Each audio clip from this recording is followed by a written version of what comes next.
I'm Deep Mahaman, and you're watching the Redmen TV. Hello, welcome to Redmen TV, where we've just borne witness to another dreadful, wanky Liverpool performance as we fell 2-0 to West Ham United at Upton Park. Don't really know what to say more than that, to be perfectly honest.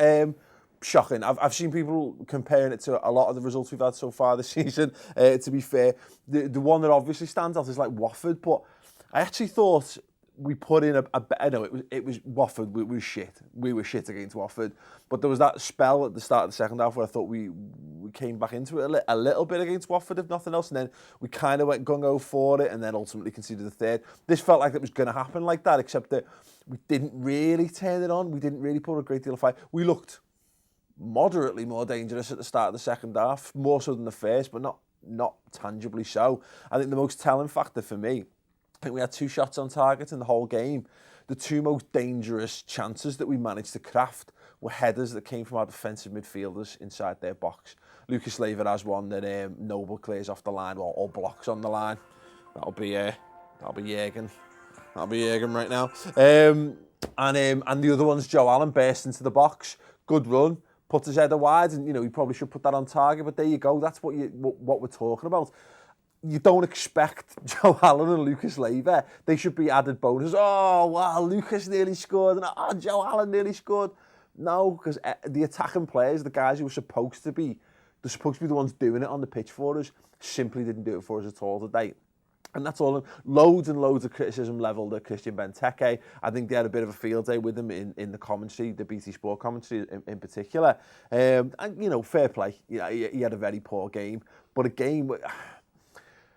Look at the goals he scores in the last 2 games. He gets a ball, a decent ball's played into him in the box, and he's got the ability to stick it away. And I think we just played lofted, aimless balls. James Collins absolutely had him in his back pocket all game long, won the vast majority of the headers against him. He looked completely isolated. He was getting dreadful service. And I'll defend him to some points. I'll defend every Liverpool player to an extent across their Liverpool careers, not necessarily today. But I just, he's not getting decent service, and the service he's getting and the stuff he is getting, he's not doing it right. It's poor, and we should expect a lot more from him.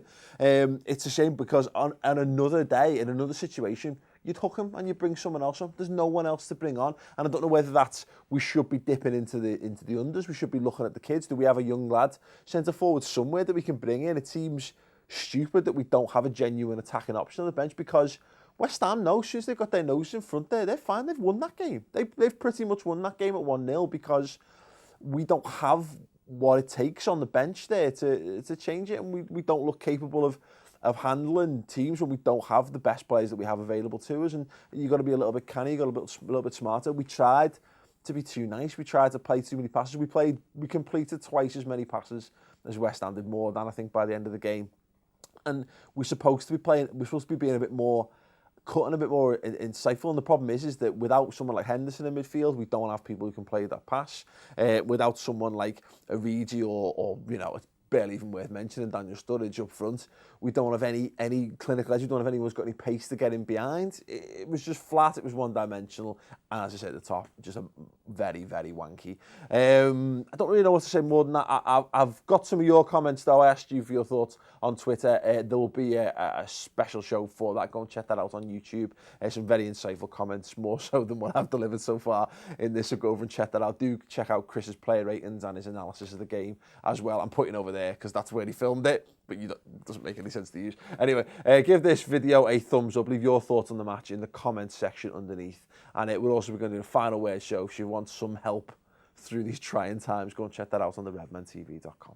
Some injuries there, but who was coming on to change that game? No one. He had to fiddle around with how the team was set up. He wasn't bringing on anyone who's